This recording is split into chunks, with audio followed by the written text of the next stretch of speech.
Hello guys, welcome back to Jaya Patti's kitchen. இன்றைக்கி நாங்கள் என்ன வீடியோட வந்திருக்கோன்னா, சுண்டைக்காய் வச்சு ஒரு பருப்பு குழம்பு. அதுக்கு தேவையான பொருட்கள் என்னென்னு சொல்லிட்டு இப்போ பார்க்கலாம். இங்கே நாங்கள் கொஞ்சம் பச்சை சுண்டைக்காய் எடுத்து வச்சுருக்கோம், ஒரு தக்காளி, 1.5 பச்சை மிளகா, அப்புறம் 1 கப்பு பருப்பு, அப்புறம் ஒரு சின்ன லெமன் சைஸ் புளி கரைச்சி வச்சுருக்கோம். இதுக்கப்புறம் இது எப்படி பண்ணுறோன்னு சொல்லிட்டு பார்க்கலாம்.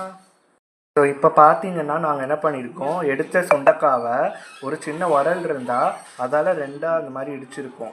அதுக்கப்புறமா தண்ணியில் போட்டு நல்லா அலம்பிட்டு வச்சுருக்கோம். இப்போது இங்கே பார்த்தீங்கன்னா ஒரு கடாயில் நாங்கள் எண்ணெய் போட்டுட்டு கடுகு, உளுத்தம் பருப்பு, வெந்தயம் போட்டு காஞ்ச மிளகா போட்டுட்டு தக்காளி, அப்புறமா ஒரு பச்சை மிளகாவை 2ஆக ஸ்ப்ளிட் பண்ணி போட்டிருக்கோம். இது நல்லா வதங்கினதுக்கப்புறமா நம்ம இடித்து வச்சோம்ல பச்சை சுண்டைக்காய், அதை போட்டு வதக்கணும்.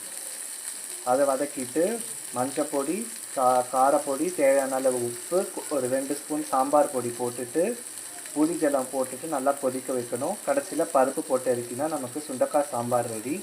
இது கடைசியாக எப்படி வருது சொல்லிட்டு பார்க்கலாம். பார்த்தீங்கன்னா கடைசியாக நமக்கு பச்சை சுண்டைக்காய் சாம்பார் இப்படி தான் வந்திருக்கு. இது பார்க்குறதுக்கு ரொம்ப நல்லா இருக்குது, டேஸ்ட்டும் ஃபஸ்ட் கிளாஸாக இருக்குது. இது சுகருக்கு அவ்வளோ நல்லது, ஹெல்த்தியும் கூட. இது நீங்கள் மறக்காமல் ட்ரை பண்ணி பார்த்துட்டு எப்படி இருந்தது கமெண்ட்டில் சொல்லுங்கள். இந்த வீடியோ உங்களுக்கு பிடிச்சிருந்ததுன்னா மறக்காமல் லைக் பண்ணுங்கள், ஷேர் பண்ணுங்கள், எங்களோட சேனலுக்கு சப்ஸ்கிரைப் பண்ணுங்கள்.